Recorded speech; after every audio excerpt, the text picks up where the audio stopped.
안녕하십니까, 박군배입니다. 자, 이번 시간의 주제는요, IC60909에 따른 고장 계산에 대해서 말씀드리도록 하겠습니다. 자, 본문으로 들어가 봅니다. 자, 이번 시간의 주제가 IC60909에 따른 고장 계산입니다. 자, 이 부분을 갖다가 이제 특별하게 이제 다루게 된 이유는 뭐냐면, 우리가 이제 KC 설계를 할 때 IC 방법을 사용하고 있거든요. 이 책을 갖다가 가지고 계신 분들이 많을 거예요. 자, KCG라고 되어 있죠. KC에서 나온 자료입니다.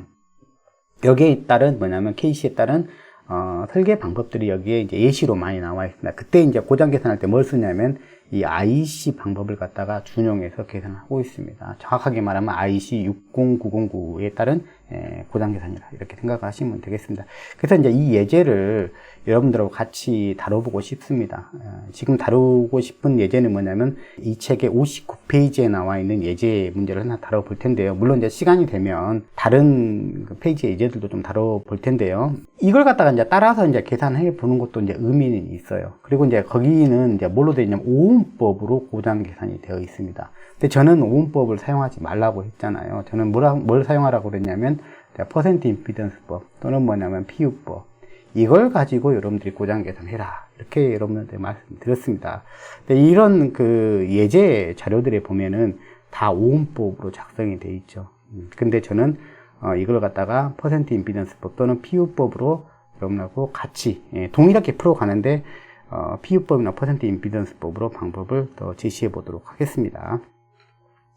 자, 근데 이게 단순하게 그 계산만 했다고 해서 그게 의미를 갖는 게 아니에요. 여러분들이 응용이 되더라도 여러분들이 이해할 수 있고, 그 다음에 프로그램을 사용하더라도 그 결과에 대해서 우리가 이해할 수 있는 게 더 중요하거든요. 그래서 이제 이 문제를 갖다 풀기 전에 앞에 그 알아야 될 내용들, IC60909에 따른 고장 계산 방법은 어떤 것들인지 좀 이해를 먼저 하고 들어가는 게 좋을 것 같다는 생각이 좀 듭니다. 그래서 이 예제를 풀 때 아마 제가 한 번으로 찍으면은 너무 길어질 것 같아요. 그래서 뭐냐면 한 3시간 정도, 4시간 정도 이렇게 쪼개가지고 제가 올려드리도록 할 겁니다. 근데 전체적인 내용은 하나다, 이렇게 생각을 하시면 되겠습니다. 자, IC60909에 따른 고장 계산하는데 우리가 이제 그런 그 용어들이 나와요. 이런 뭐 전류란 이런 용어들이 나오는데, 그게 이제 뭔지를 갖다가 아는 게 더 굉장히 중요하다는 거죠. 그걸 갖다 알아야 지금 뭘 계산하고 있는지를 갖다가 우리가 잘 이해할 수 있다는 거죠. 그리고 그건 왜 계산한지도 이해하는 것이 굉장히 중요한 거죠. 그것이 이제 우리가 엔지니어로서도 중요한 거다, 이렇게 생각하시면 돼요.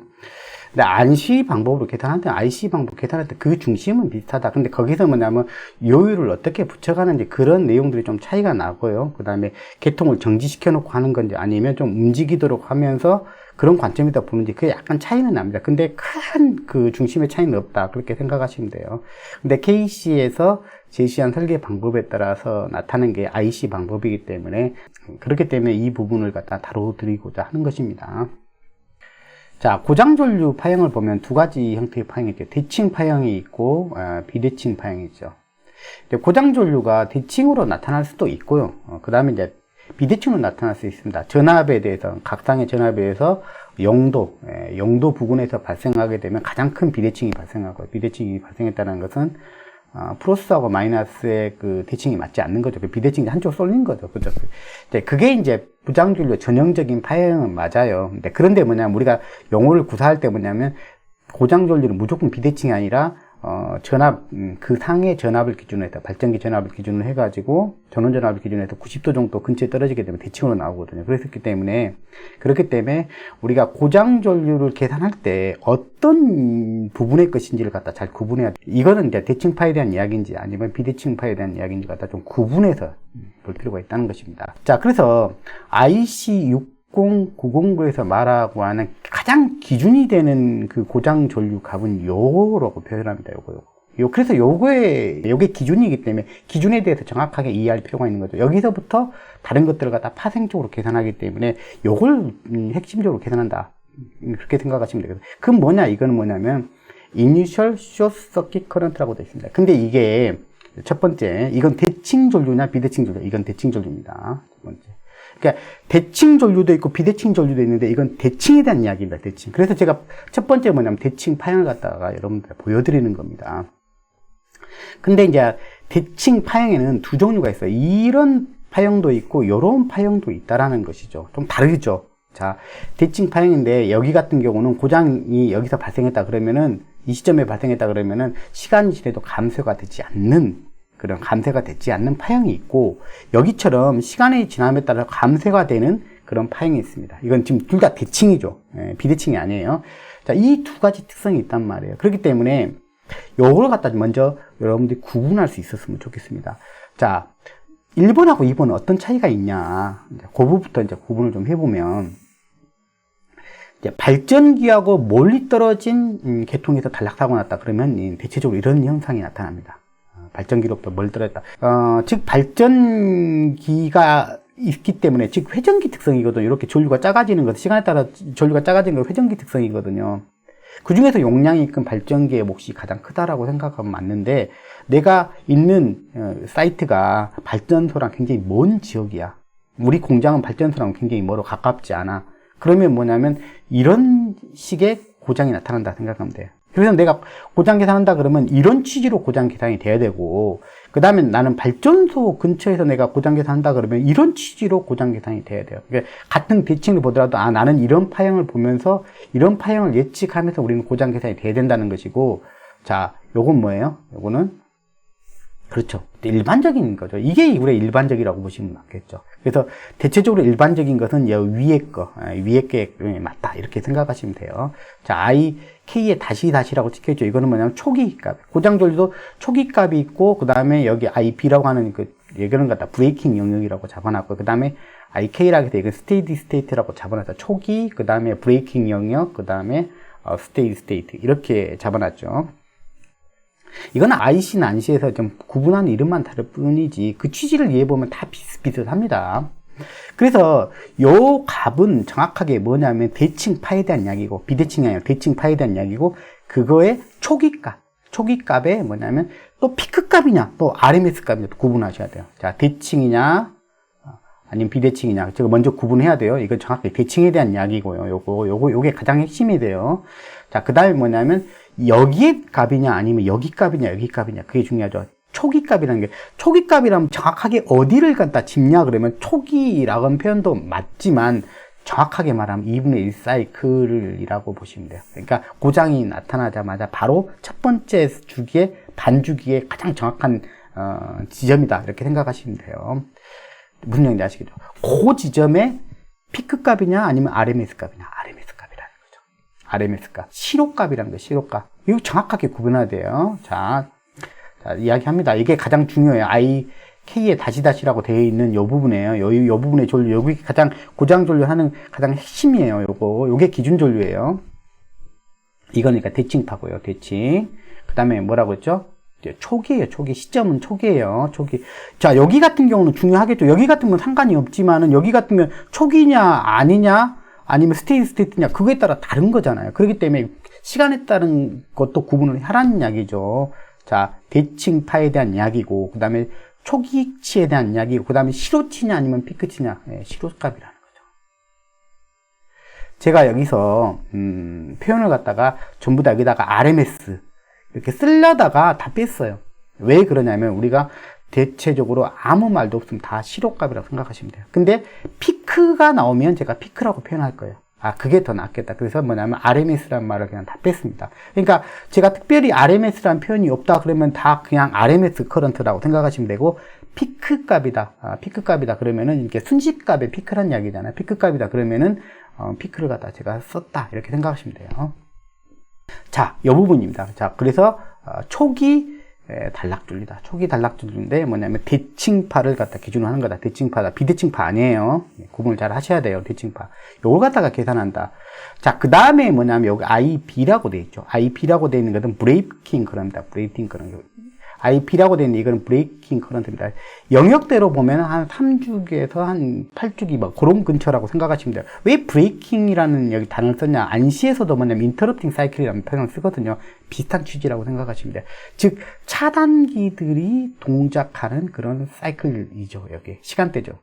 자, 우리가 V12 같은 거 생각해 보면 V12가 고장 나자마자 여기서부터 동작하는 거 아니잖아요. 검출하고 그 다음에 트리코일에 명령을 주고 그러면 한 이쯤에나 이제 겨우 동작하기 시작하거든요. 그 다음에 여기서부터 2, 3주기 더 걸린단 말이에요. 그래서 이 영역대들이 뭐냐면 브레이킹 영역, 즉 차단기들, 주요 차단기들이 그 동작하는 영역대들이다 이렇게 생각하시면 돼요. 자, 물론 MC12와 같은 그런 그 저압 차단기들은 요 영역대 동작을 합니다. 근데 우리가 말하는 이 브레이킹 영역이라는 게 일반화된 계정기를 이용한 일반화된 차단기들의 동작 영역이다 이렇게 생각하시면 돼요. 그래서 나중에 차단 전격을 정할 때는 요걸 갖다가 참조해 보는 것이 상당히 중요하다 이렇게 보시면 돼요. 자, 그 다음에 스테디 스테이트라는 것은 이제 더 이상 변하지 않는 영역이 되겠죠. 더 이상 변하지 않는 영역이 이제 스테디 스테이트 영역이다 이렇게 보시면 되겠습니다. 그래서 우리가 일반적인, 우리가 일반 그 공장들, 발전소하고 멀리 떨어져 있는 계층들은 이런 식으로 구성이 되기 때문에,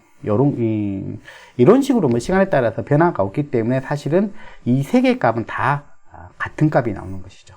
무슨 얘기인지 아시겠죠? 그래서 여기서 보는 거나, 여기서 보는 거나, 여기서 보는 거나 같은 거죠. 네, 그건 좀 알아주셨으면. 근데 이제 왜 이걸 갖다 구분해줬는데, 이런 상황들 때문에 이걸 갖다가 시간에 대해서 구분을 해둘 필요가 있다라고 생각을 하시면 되겠습니다. 그래서 IK의 다시다시라고 하는 것은 뭐냐면, 초기 단락전류의 시로치다. 이렇게 보시면, 초기 단락전류 시로치다. 이렇게 꼭 좀 구분을 하셔야 됩니다. 여기 같은 경우는 이렇게 달라지기 때문에 이 값을 갖다가 구하는 것들도 여러분들이 필요하신 분들은 꼭 익혀 놓으셔야 돼요. 그래서 뭐 예를 들면 여기 같은 경우는 다 같기 때문에 이 값이 이 값이 되고 이 값이 이 값이 되기 때문에 뭐 별도로 여기서 구할 필요가 없죠. 근데 이런 경우라면 요 값을 알아야 되니까 이제 요런 거 같은 경우는 여기다가 이게 기준이 얘잖아요. 얘가 계산된 값에다가 어떤 보정 계수를 사용해서 구합니다. 그래서 이제 이게 중요하다는 겁니다. 그래서 이 값이 중요하다는 거예요.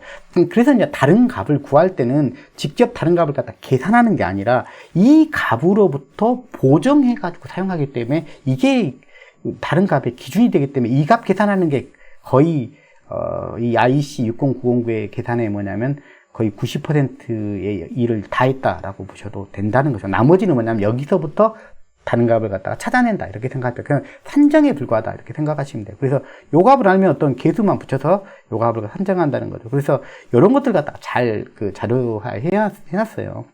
그래서 발전기 전격 전류의 뭐 B를 가지고 삼성 단락 전류하고 요거의 B잖아요.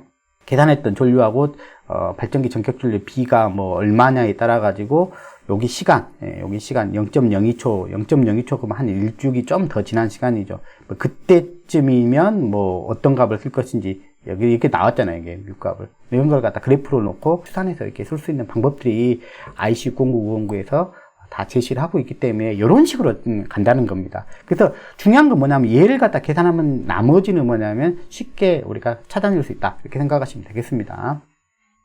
자, 그러면은 이 대칭 파형만 있는 게 아니죠. 우리는 실제 뭐냐면 일반화된 고장전류 파형은 대칭파가 아니거든요. 그래서 뭐냐면 비대칭파에 대한 그 크기도 우리가 또 추산하고 싶을 거 아니에요. 그 부분도 또 산정하고 싶을 거 아니에요. 그럴 때 또 어떻게 하는지 갖다 좀 보도록 하겠습니다. 우리가 고장 계산은 IK의 다시다시 요 값이죠. 요 값. 요 전류를 갖다 계산하는데 요게 이제 초기치 대칭의 시로치다라고 이야기해서 단락전류 대칭의 시로치라고 이렇게 얘기했는데 우리가 실제 알고 싶은 값은 이런 비대칭 파형이에요. 비대칭 파형에 여기 초기치에 이걸 알고 싶어. 또는 뭐냐면 초기치에 피크를 알고 싶어. 그럴 수가 있을 거 아니에요. 여기도 비대칭 파형도 두 개로 나눌 수가 있죠. 첫 번째, 두 번째가 있는데 여기도 이제 발전기와 거리가 먼 지역 같은 게 비대칭이 나타나더라도 여기가 피크 투 피크를 보면 그 사이즈를 갖다 그대로 유지를 하죠. 이건 변형이 되는 게 아니에요. 그 값 자체가 변형이 되는 게 아니고 여기가 한쪽으로 쏠려서 가는, 한쪽으로 쏠려서 가는 거죠. 이게 DC 성분이라는 게 나타나가지고 요게 한쪽으로 쏠렸을 뿐이지 이렇게 피크 투 피크로 보면 변화가 없는 거죠. 이런 것이 이제 뭐냐면 발전기랑 앞에 있는 그 대칭파의 1번하고 같은 지금 연관성이 있는 것이죠. 그래서 이거는 시간에 따라서 실제 변하는 게 아니죠. 비대칭성만 나타났을 뿐이에요. 근데 여기 같은 경우는 비대칭성도 나타나지만 한쪽으로 쏠린 것도 나타나지만 이제 발전기하고 가까운 지역이기 때문에 시간에 따라서 고장주가 줄어가는 거랑 같이 나타나는 거예요. 비대칭에다가 플러스 감쇄까지. DC도 나타나지만, 여기는 DC도 나타나잖아요. DC도 나타나서 감퇴하지만, 여기는 DC의 감쇄하고 플러스 뭐냐면 AC의 감쇄가 동시에 나타나는 파형이 나타나는 거죠. 이런 식으로. 그래서 두 가지 파형을 좀 구분할 필요가 있다. 내가 어떤 지역에 있냐, 발전소랑 근처에 있다 그러면 비대칭 파형을 구성하더라도 이런 식으로 시간에 따라서 그 크기, 절대적인 크기도 줄어가는 것이죠. 무슨 얘기인지 아시죠? 그래서 앞에 파형의 대칭 파형을 생각하면서 그게 이제 한쪽으로 또 떨렸다라고 생각을 하시면 되고, 여기 같은 경우는 뭐냐면 그 크기의 절대적인 크기는 변하지 않는 거죠. 밴드로 보면 피크 투 피크로 보면 변하지 않는 상태에서 한쪽으로 떨려서 이 DC 성분만 시간에 따라서 줄어드는 그런 차이가 있는 것이죠. 근데 우리가 삼상단락이 나게 되면 이런 식으로 비대칭 파형이 나타나는 게 일반화된 거잖아요. 그래서 우리는 아까 그 대칭 파형의 값을 이용해 가지고 요 값을 갖다가 찾아내는 그런 결과를 내야 되겠죠. 그죠? 우리가 알고 싶은 게 이란 말이에요. 요게 초기치의 비대칭의 시로치 값을 갖다가 계산하고 싶다. 요걸 알고 싶은 거고, 그 다음에 요 피크치도 알고 싶다. 그게 이제 대부분이죠. 요걸 갖다가 먼저 계산한다고 했잖아요. 거기로부터 요 시메트릭의 어시메트릭이라든가 비대칭 2분의 1쭉, 그러니까 초기치 2분의 1쭉의 최대 크기죠. 요게 가장 큰 그 RMS 크기가 나올 거 아닙니까? DC분이 가장 많이 실린 영역이기 때문에 가장 초기에 이 비대칭 전류를 갖다 계산하고 싶은 게 아마 있을 것입니다. 그 다음에 뭐냐면 요 피크치도 알고 싶을 거예요. 피크치 같은 경우는 뭐예요? 기계적 강도를 갖다 평가를 하기 때문에 피크가 얼마만큼 올라가는지 요걸 알아야 되겠잖아요. 그래서 요거 피크값, 요걸 갖다 알고 싶다는 거죠. 그래서 요걸 알게 되면 요걸 계산할 수가 있고 또 요것도 알 수 있다. 이렇게 되는 거죠. 그래서 결국 얘를 아는 것이 중요하다. 그래서 고장 계산을 통해서는 얘를 계산한다. 이렇게 생각하시면 돼요. 나머지는 요율만 붙여가지고, 나머지는 어떤 보존 계수나 비대칭 계수 이런 것들을 붙여가지고 요 값들을 추산한다. 이렇게 생각하시면 되겠습니다. 자, 그래서 이제 어떤 식으로 이걸 갖다 사용하냐 그러면 여기가 요 값입니다. 요 값. 이건 시로값이에요. 시로값 제가 다른 표현 안 하면은 제가 이니셜 어시메트리 숏서킷 커런트라고 되어 있지만 여기다 RMS라는 표현 안 했어도 이건 시로치라고 보시면 돼요. 시로치. DC분이 실렸기 때문에 여기는 시로치가 실제 뭐냐면 한쪽으로 틀렸으면 그 부분은 뭐냐면 DC분의 양에 따라 가지고 실제 시로치가 더 크다는 것이죠. 그래서 요때가 시로치가 최대가 될 텐데, 비대칭 시로치가 최대가 될 텐데, 그때 요 값에다 어떤 요율을 붙이냐면 이 계수를 갖다 곱하면 됩니다. 이게 이제 우리가 소위 말하는 비대칭 계수라고 이야기하죠. 이렇게 계산을 하면 됩니다. 이렇게. 자, 여기서 뭐만 하면 계산할 수 있냐면 여기가 RXB입니다. 우리가 고장이 발생하면 이제 발전기에서부터 여기 고장 지점까지 있을 텐데, 여기에 이제 여기 고장점에서 바라보는 이게 등가 임피던스의 R과 X의 B입니다. R과 X의 B를 갖다가 우리가 RXB라고 이야기하죠. RXB는 우리가 RXB가 얼마인지를 갖다 고장 계산 과정에서 늘 볼 수가 있거든요. 그래서 요거는 그때 가서 보시면 됩니다. 그래서 RXB만 내가 정보를 알고 있다 그러면은 이거는 고장 계산 과정에서 알 수밖에 없어요. 그래서 R만 있다면은 요 비대칭 계수를 갖다 계산할 수 있습니다. 이 계수를 계산해서 적용을 하시면 된다는 것이죠. 그래서 가장 크게 나타나면 한 1.6 정도가 거의 맥시멈 정도라고 생각하시면 되고요. 이 RXB가 크면 클수록 요 K값은 커진다. 즉, RXB가 크다. 지금 X가 크면 클수록 비대칭 정도 더 위로 떨림이 더 심하게 나타난다는 것입니다.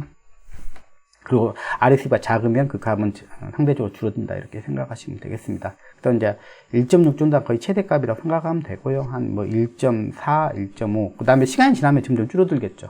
그래서 초기치 값을 갖다가 계산하는 건 굉장히 중요해요. 그것이 이제 가장 큰 고장 전류 값이 될 겁니다. 요 비대칭 계수가 적용된 시로치 고장 계산치가 가장 최대치가 될 거다. 이렇게 보시면 돼요. 앞에서 말했던 건 다 그 시로치였는데 여기다 피크 값이 나오죠. 요 피크 값은 알고 싶다. 요 피크 값을 알고 싶다. 그러면은 요 소문자, 여기는 대문자로 썼습니다. 여기 대문자.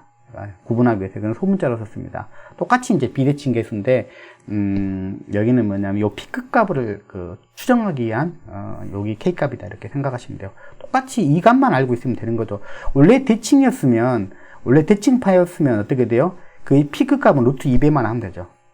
무슨 얘기인지 아시겠죠? 근데 그 값보다 더 올라갔다라는 것은 뭐예요? 더 올라갔다는 것은 한쪽으로 쏠렸다는 것이죠. 그래서 그 요율을 갖다 여기다가 적용을 하는 거다. 이렇게 생각하시면 돼요. 자, 그래서 요걸 적용하면 됩니다. 마찬가지로 여기도 RXB만 알고 있으면 이 값을 갖다가 계산을 할 수가 있습니다. 그래서 이 값을 갖다 넣어주면 되죠. 보통 우리가 한 아까 1.6 얘가 한 1.6일 때 여기가 얼마 정도 한 2.6 정도로 나옵니다. 여기까지 다 했어요. 여기까지 다 해서 2.6배. 즉 보통 우리가 대칭이면 1.414배잖아요. 피크가 될 때 요 RMS의 1.414배인데 2.6배까지 올라가는 계통도 있다. RSB가 크면 클수록 더 피크는 더 올라간다. 이렇게 생각하시면 돼요. 제가 이런 것들 왜 비대칭이 나타나는지 그런 것들은 뭐냐면 유튜브를 통해서 충분히 제가 강의를 해드렸기 때문에 거기 가서 여러분들이 공부를 더 해주시면 되겠습니다. 자, 만약에 여기서 이해가 안 되신 분들은요. 자, 이렇게 이제 시간에 따라서 전류 자체가 줄어드는 것은 무슨 특성이라고 생각합니다. 회전기 본연의 특성이 됩니다. 요것도 왜 이런 게 나타나느냐 보려고 그러면 유튜브에 보면 유효전력과 무효전력의 마지막 편에 보면 돌발 단락전류 편이 있습니다. 거기 편을 좀 참조해 주시면 좋을 것 같습니다. 자, 그 다음에 아까 브레이킹 전류 영역에서도 보면 이런 값을 갖다 추산해 보고 싶을 거 아니에요. 자, 그럴 때 이런 값을 쓰면 됩니다. 그래서 요 DC분이 시간에 따라서 이렇게 줄어가죠. DC분의 값이 이 시간에 따라 가지고 이렇게 점점 줄어가기 때문에 내가 원하는 시간, 이 시간이냐, 이건 시간을 갖다가 내가 정하면 되니까. 이 시간의 값을 볼 거냐 아니면 또 이 시간의 값을 볼 거냐에 따라 가지고 요 값을 갖다가 계산을 할 수가 있습니다. 요 값에다가 그 다음에 아까 여기 대칭분의 요 값을 갖다가 아까 요거는 우리가 앞에서 우리가 추산할 수가 있잖아요. 요 값에다가 요 값을 갖다 더한 다음에 스퀘어 루트 하면은 요 값을 갖다 얻어낼 수가 있습니다. 그래서 비대칭에서의 브레이킹 커런트도 계산할 수가 있다. 결국 모든 이 사항들은 뭐를 갖다 계산하면 계산할 수 있냐면 얘를 갖다 계산할 수 있다고 하면 나머지는 다 R로 계산할 수 있는 거기 때문에 내가 궁금한 것들을 찾아 나가는데 근데 궁금한 것들의 대부분은 뭐가 되냐면 요거라는 거죠. 자, 여기를 갖다 요건 기준이 된다는 거예요. 고장 계산을 통해서 이걸 갖다가 직접 계산합니다. 그 다음에 나머지 중요한 것들은 여기다 요 값이죠. 이게 최대값이 될 거예요. 고장전류 최대값이 될 거예요. 요 값이 될 거잖아요. 이게 시로치로요. 요 값을 갖다가 알고 싶을 거예요. 그 다음에 뭐냐면 요거의 피크값. 여기에 피크값을 알고 싶을 거예요. 요게 뭐냐면 구하고자 하는 고장 계산의 대부분이 될 거다라고 생각하시면 돼요. 그리고 뭐냐면 여러분들이 차단기 선정할 때 브레이킹 전류 영역도 우리가 검토를 하는 부분도 있겠죠. 근데 이제 꼭 이거는 보지 않더라도 선정하는 데는 크게 문제는 없습니다. 그래서 나는 IC 방법대로 이렇게 선정을 해보겠다 그러면은 요 순서대로 잘 따라서 하시면 되겠습니다. 그래서 요거 이제 초기치 대칭 단락전류의 시로치를 갖다 먼저 구한 다음에 여기다 요율들을 붙여갖고 얘들을 갖다 추가적으로 선정한다 이렇게 생각을 하시면 되겠습니다. 그런데 내 계통의 것이 이런 계통의 것인 건지 이런 계통의 것인지를 이해하고 적용하는 것이 중요하다는 것입니다. 근데 이제 일반적으로는 여러분들이 발전소랑은 좀 먼 지역들일 거 아니에요. 그래서 대부분 이런 것들을 생각하면 더 맞을 것 같아요. IC60909에 따른 고장 계산을 할 때 고장 계산 순서를 제가 한번 정리를 해봤습니다. 제 1단계는 뭘 한다고요? 요거 값을 갖다 계산한다. 아예 제가 KK다. 요거라겠죠? 이게 초기값이래요. 초기값. 여기 계급장 뗀 게 뭐냐면 요 값이죠. 이건 정상 상태 값, 스테이트 값이죠. 자, 중간에가 이제 브레이킹 영역이 있고요. 자, 그래서 이걸 먼저 계산을 하고 나머지는 그 요율을 붙여가면서 보정계수라고도 부릅니다. 보정계수. 크게 이제 보정계수라고 이렇게 부르죠. 자, 이런 것들을 갖다 붙여가면서 그 값을 갖다가 우리가 찾아낸다. 이렇게 생각하시면 되겠습니다. 자, 그래서 이걸 갖다 계산하는 게 제일 첫 번째다. 이렇게 생각하시면 되겠습니다. 근데 IC60909에 따른 방법에서 안시 방법하고 이제 구별되는 차이점은 뭐냐면 여기서 이 계수를 활용한다는 것이죠. 안시도 똑같이 계산해요. 다른 방법이 없어요. 여기서 다른 게 안시랑 없는데 다만 여기서 C값을 갖다 붙여서 계산해 준다는 거. 그 하나만 달라요. 그래서 이것도 요율이기 때문에 다르다고 볼 수가 없습니다. 이걸 활용한다는 측면만 좀 다르다는 겁니다. 이게 뭐라고 하는 거냐면 전압계수라고 하는 거예요. 이렇게 전압계수라고 하는 걸 갖다 씁니다. 전압계수라는 걸 써가지고 이 값을 갖다가 여기다 내가 최대값을 계산한다. IC60909에 따른 고장 계산에서는 뭐냐면 최대 고장 전류하고 최소 고장 전류를 갖다 계산하거든요. 그때 뭐냐면 최대값을 계산할 때는 이 여기 값을 사용을 하고요. 최소값을 계산할 때는 이 값을 갖다 사용을 합니다. 자, 그래서 이제 적용하는 방법은 제가 구체적으로 또 말씀을 드릴 거고요. 자, 그 다음에 뭐냐면 최대 고장률 계산할 때 요 임피던스를 적용할 때 임피던스를 갖다 여기는 최소 임피던스 사용합니다. 이게 개통 상황에서 있을 수 있는 임피던스 조건에서 가장 낮을 수 있는 조건. 근데 뭐 다른 걸 건드는 게 아니라 사실 도체죠. 우리가 케이블에 도체, 구리 도체를 대부분 쓰죠. 물론 알루미늄 쓰는 경우도 있지만 이제 구리 도체를 갖다가 저는 예제에서 연동선을 사용하는 것을 갖다 예제로 다뤄놨습니다. 20도씨 조건. 평범한 조건, 온도 상승이 없는 조건. 그때는 도체가 가장 저항이 작을 때일 겁니다. 그걸 가정한 임피던스 계산합니다. 그걸 가정한 고장률 계산하게 되면 여기는 1보다 큰 값이기 때문에 분자는 더 커질 거고요. 그 다음에 요거는 여기는 더 제일 작은 값을 쓰기 때문에 결국 제일 큰 값이 계산되겠죠. 그래서 이제 최대 고장률을 갖다 계산하고죠. 최대 고장률을 계산함으로써 뭐냐면 차단기의 차단 용량을 결정할 때 가장 주요 지표가 되겠죠. 자, 그 다음 최소 단락줄을 갖다 계산합니다. 최소 단락줄을 계산할 때는 요게 이제 계통의 이제 전압이 이제 움직일 텐데 이제 한 뭐 110%까지도 지금 고장시에 있을 수 있다는 이야기죠. 이제 최소 단락줄은 그보다 낮을 수도 있다. 그게 전격 운전, 공칭으로 운전하는 것보다 낮은 전압에서 운전할 수도 있겠다. 그게 이제 가정된 게 여기라고 생각하시면 돼요. 그래서 그 요율이 들어간 거고, 그 다음에 임피던스는 더 큰 상황. 그러니까 온도가 자기가 허용할 수 있는 온도의 최대값까지 온도가 올라가 있다라고 가정하고, 근데 도체는 온도가 올라가면 저항이 상당히 올라가지 않습니까? 그거를 반영을 하는 거죠. 온도가 상당히 많이 올라가 있을 때를 가정해서. 그러면은 요거는 임피던스는 증가하고 이 값은, 이 분자는 작아지니까 요 값은 작은 값. 최대로 작은 값을 갖다 계산하는 거예요. 그래서 최대로 작은 값과 최소값과 최대값을 갖다 동시에 계산하는 게 IC 60909의 계산이다. 이렇게 생각하시면 돼요. 그래서 최대값과 최소값을 갖다 계산하는 것입니다. 자, 어쨌든 얘를 갖다 계산하는 게 우선이라는 거죠. 어쨌든 최대값, 최소값을 구분해 가지고요. 그 다음에 뭐냐면 이걸 가지고 뭐냐면 이런 값들을 갖다가 산출하면 된다. 이렇게 보시면 돼요. 아까 제일 궁금한 게 이거라겠죠. 이거 비대칭의 초기 2분의 1주기 시로값이 얼마냐. 초기 시로값이 얼마냐. 그게 가장 최대값이 될 거니까. 그러면 요 값에다가 K값, 라지 K값이죠. 그때 이제 뭐가 알면 되냐? RXB만 하면 된다. 이렇게 생각하면 되죠. 그 다음 피크값도 알고 싶다. 피크값 알고 싶은데 여기다가 루트 2이 된 거죠. 이거는 대칭은 이거죠. 근데 비대칭 같은 경우 더 올라가잖아요. 피크치가. 그래서 그거를 갖다 이제 계산하는데 그것도 뭐 결국 RXB랑 관계가 되기 때문에 이런 식의 보존 계수를 사용하면 된다. 이렇게 생각을 하시면 되겠습니다. 자, 그러면 전압 계수에 대해서 잠깐 알아보도록 하겠습니다. 우리가 요거 이제 계산한다고 그랬잖아요. 요거 초기에 대칭 파에 뭐냐면 시로치를 갖다 계산하는데 요게 이제 핵심인데 여기다 전압 계수를 갖다 곱하는 거죠. 이게 전압 계수를 곱하는 것은 안시에서는 우리가 사용하지 않죠. 안시는 뭐냐면 1.0을 갖다 기준으로 계산하는데 여기 같은 경우는 전압이 이제 공칭 상태에 있지 않을 수 있다는 걸 가정하고 이제 계통이 움직이는 것 갖다가 어느 정도 가정을 하는 겁니다. 자, 그래서 여기가 이제 전격이 들어가고요. 전격, 공칭전압, 상관전압을 생각하시면 돼요. 그 다음에 루트 3에다가 Z에 우리가 폴트 커런트. 우리가 이제 요거는 나중에 이제 합성된 총 임피던스가 되죠. 그래서 이게 그냥 오음법식입니다. 오음법으로 나타내는 식이고 별거 없습니다. 이걸 갖다 퍼센트법으로 나타낸다 그러면은 단순히 뭐 C만 곱해진 거죠. C만 곱해진 거고 나머지는 다 똑같은 거죠. 100에다가 퍼센트 임피던스에다가 곱하기 기준전류 이렇게 하면 돼요. 그냥 이렇게 하면 돼요. 그래서 다만 여기 전압계수만 들어가 있다는 거고 최대값하고 최소값을 구분해서 계산한다. 근데 그것만 좀 약간 차이가 있다는 겁니다. 그래서 이제 전압계수를 한번 바라보면 왜 저압이죠. 여기가 저압입니다. 여기는 이제 MV에서 HV까지 다 포함하는 영역입니다. 그래서 이제 저압에서 계산할 때는 우리가 최대치 고장률을 계산할 때는 뭐 1.05를 선택할 수도 있고 1.1을 선택할 수도 있습니다.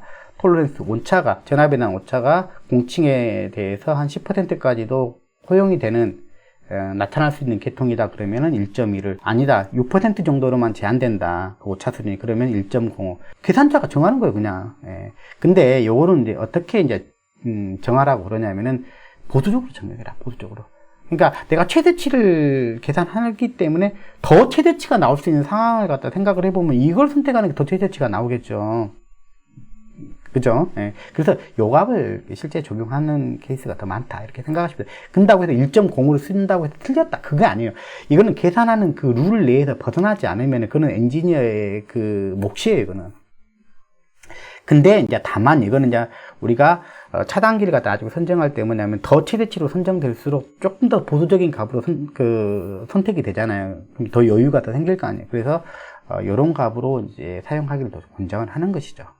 이제 무슨 얘기인지 아시겠죠? 그 다음에 이제 HV나 MV 계통 같은 경우는 뭐 1.1 그냥 쓰면 돼요. 그 다음에 여기는 이제 최저치 계산할 때, 전압계도 최저치를 우리가 쓰거든요. 그때는 이제 저압 같은 경우는 0.95를 사용하면 되고요. 고압이나 HV 같은 경우는 1.0 쓰면 됩니다. 이게 여기는 이제 뭐 감쇄가 없다 이렇게 보시면 돼요. 뭐 전압 계수를 갖다 사용하는 이유는 뭐 IEC에서 이렇게 세 가지로 이야기를 하고 있으면 하나는 뭐냐면 그 계통 상향에 따라 가지고 전압이 좀 높을 수도 있고 낮을 수도 있죠. 그런 걸 갖다 여기서는 반영을 했다는 거고요. 그 다음에 변압기는 운전 중에 탭이 변화될 수가 있죠. 이런 것들도 좀 변경 가능성도 염두에 둔다는 거죠. 그 다음에 이제 발전기나 전동기 같은 게 과도적인 현상, 이건 트랜전트가 나타나죠. 아까 그 회전기 같은 경우는 고장 전류가 초기에는 컸다가 시간이 지나면서 좀 작아지잖아요. 그럼 임피던스로 그걸 반영하게 되면 초기에는 작았다가 점점 시간이 커진다는 거거든요. 이제 이런 것들을 갖다가 반영하기 위해서 이런 것들을 갖다가 좀 더 좀 반영해주기 위해서 전압계수 정도로 이렇게 활용해준다 이렇게 보시면 되겠습니다.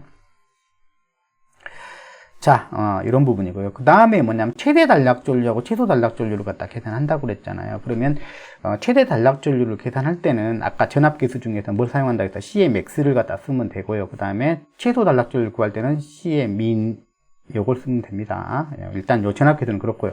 그 다음에 분모의 임피던스를 갖다 적용할 때 최대 단락 전류를 갖다 계산할 때 임피던스가 최소값을 사용해야 되겠죠. 최소값. 그래서 최대 단락 전류는 뭐냐면 차단계 단락 용량을 갖다 결정할 때 쓰기 때문에 굉장히 보수적으로 결정하기 위해서 있을 수 있는 그 최대치를 갖다 뽑아내는 거죠. 그래서 전압도 한 1.1배 정도 더 올라간다고 보고 계산하는 거고, 임피던스는 한 뭐 좀 더 떨어진다고 가정하는 거죠. 최소가 될 수 있는 거. 그래서 뭐냐면 도체 온도가 20도씨가 된다고 가정하고 조금 더 뭐냐면 임피던스를 낮게 책정을 합니다. 그래서 예를 든 것이죠. 예를 든 것인데 이 어떤 정도 쓰냐면 여기가 0.78425라는 걸 요율을 갖다가 쓴 겁니다. 그러니까 저항이 실제로 100%였는데 100%인데 이게 78% 수준으로 줄어든 거죠. 0.784. 얘가 곱해지는 거니까.